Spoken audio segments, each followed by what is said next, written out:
नमस्कार दोस्तों चाइना ने वैसे तो भारत के वेस्टर्न फ्रंट पर पाकिस्तान के साथ मिलकर सीपैक का प्रोजेक्ट बनाया है, लेकिन यहां पर जो ईस्टर्न वाला फ्रंट है, हमारा जो नॉर्थ ईस्ट है, ईस्टर्न वाला पूरा बॉर्डर है, वहां पर चाइना तेजी से घुस रहा है। क्योंकि यहां पर जो अब खबर आ रही है कि एक नया कॉरिडोर बनाया जाएगा। आप देख सकते हो खबर, after Pakistan it's Bangladesh Myanmar, China plans new corridor bordering India. इसको डिटेल में हम देखेंगे कि एग्जैक्टली कौन से जगह को किससे कनेक्ट किया जा रहा है, क्या ये पॉसिबल है, भारत क्या कह रहा है इस चीज को लेकर, क्या ऐसा प्लान में भारत को इंक्लूड किया गया था, वो सब कुछ मैं आपको डिटेल से बताऊंगा।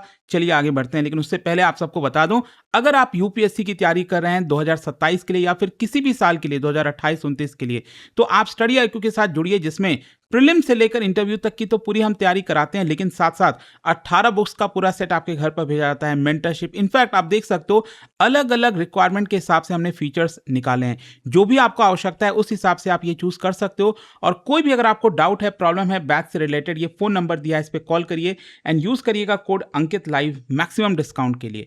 चलिए शुरुआत करते हैं। सबसे पहले देखते हैं कि हुआ क्या है। देखिए, चाइना ने एक मेजर स्ट्रैटेजिक कनेक्टिविटी प्रोजेक्ट को रिवाइव किया है, और वो भी भारत के ईस्टर्न साइड में। आप सब जानते ही हैं, जैसा मैंने आपको पहले ही बताया, चाइना पाकिस्तान इकोनॉमिक कॉरिडोर ये ऑलरेडी भारत के वेस्टर्न साइड में है। अब बीजिंग प्रिपेयर कर रहा है, प्रपोज कर रहा है China Myanmar Bangladesh economic corridor, जो कि चाइना का जो यूनान प्रोविंस है उसको कनेक्ट करेगा डायरेक्टली बे ऑफ बंगाल से। और यहां पर कौन से देश आएंगे? म्यांमार आएगा और बांग्लादेश आएगा। पहले इसको थोड़ा सा मैप के थ्रू समझते हैं, आपको अच्छे से आ जाएगा।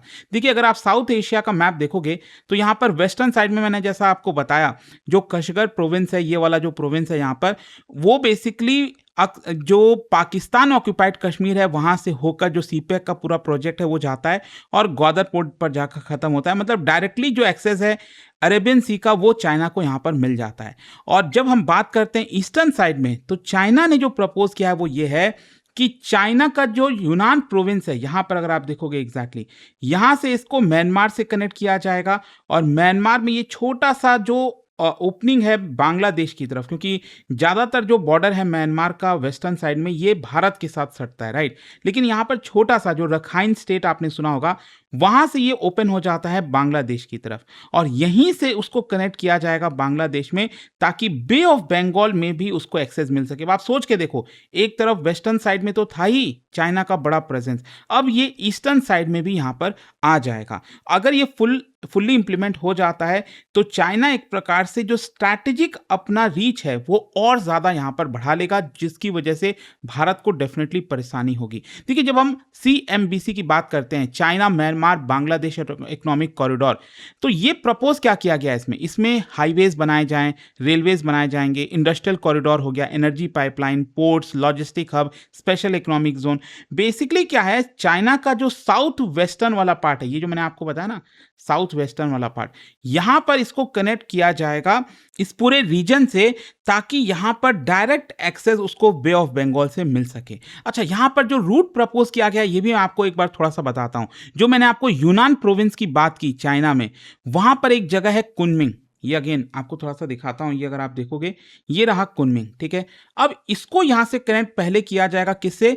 मांडले से। अब मांडले आपको कहां मिलेगा? ये बेसिकली आपको मिलेगा यहां पर, इनफैक्ट एग्जैक्टली अगर आप देखोगे तो यहां पर मांडले है, ठीक है। अब मांडले से फर्दर इसको साउथ की तरफ कनेक्ट कर दिया जाएगा, एक तो यंगून हो गया आपका, ठीक है। फिर इसके साथ साथ यहां पर एक और जगह है क्योकपियो पोर्ट। आप सब जानते होंगे कि यहाँ पर ऑलरेडी चाइना काफ़ी कुछ बिल्ड कर रहा है, और ये आपको लगभग इस साइड देखने को मिलेगा।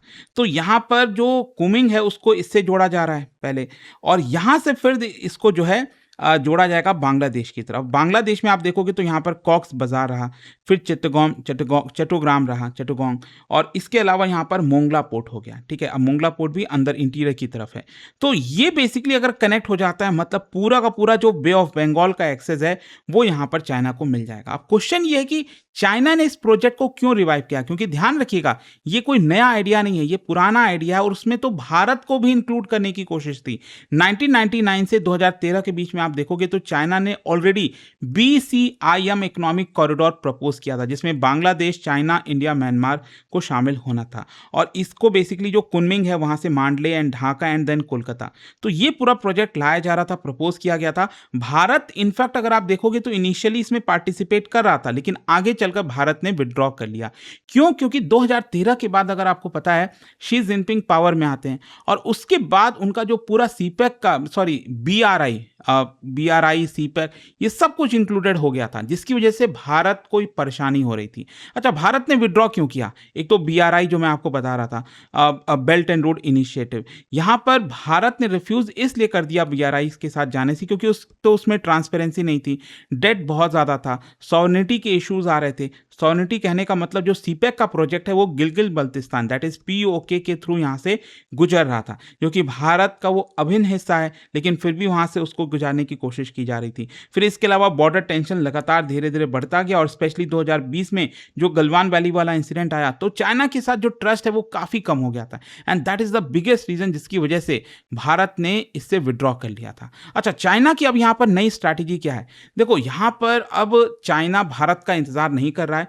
चाइना अपना एक जो कॉरिडोर है उसको रीडिज़ाइन किया है, और रीडिज़ाइन में यहाँ पर चाइना ने म्यांमार को लिया है, बांग्लादेश को लिया है, भारत को यहाँ से हटाया है कि अभी भारत के बिना जो है हम मिलकर करते हैं। इनफैक्ट चाइना का ये भी है कि आगे चलकर अगर भारत इंटरेस्टेड होगा तो वो इस प्रोजेक्ट को ज्वाइन कर सकता है, लेकिन ऑब्वियस सी बात है भारत इसको ज्वाइन नहीं करेगा। खैर, यहाँ पर क्वेश्चन ये आता है कि चाइना ये कॉरिडोर क्यों चाहता है, इसके पीछे की मंशा क्या है? एक तो उसको डायरेक्ट एक्सेस मिलेगा इंडियन ओशन का। चाइना की जो इकोनॉमी है वो हेविली डिपेंडेंट है एनर्जी इंपोर्ट से, और काफी बड़ा शेयर जो है वो स्ट्रेट ऑफ मलक्का के थ्रू होकर गुजरता है यहाँ से।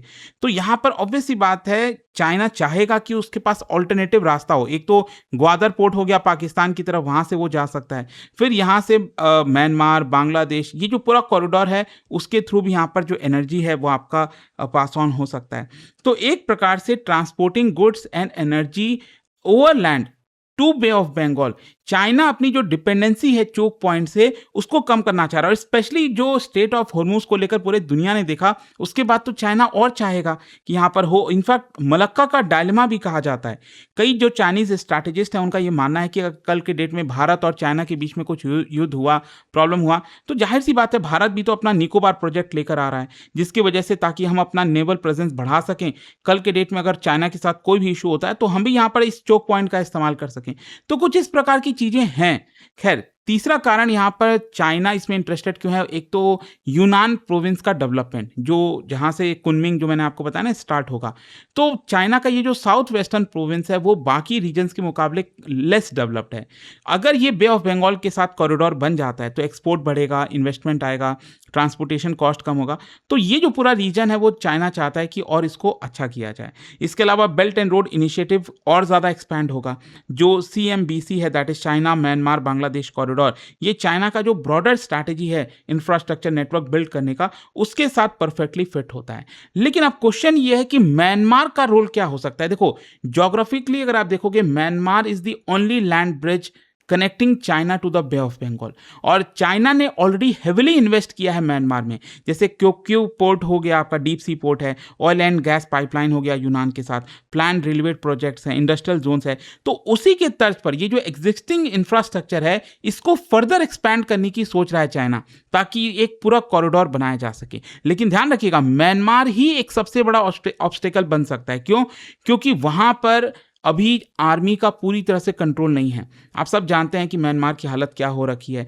तो यहाँ पर जो मिलिट्री जनता है, मतलब उसकी जो आर्मी है, वो पूरे म्यांमार को कंट्रोल नहीं करती है। बहुत सारे कुछ बड़े कुछ छोटे जो एथनिक आर्म्ड ऑर्गेनाइजेशंस हैं वो म्यांमार के बड़े हिस्से को कंट्रोल करते हैं। अरक्कन आर्मी जो है वो अपना रखाइन स्टेट में इन्फ्लुएंस रखती है, और जो कॉन्फ्लिक्ट चल रहा है इस समय, इसकी वजह से इंफ्रास्ट्रक्चर डेवलपमेंट में भी डिले आए हैं। तो ऑब्वियस सी बात है, इसकी वजह से क्या ये सक्सेसफुल हो पाएगा, इसको लेकर एक सवाल उठता है।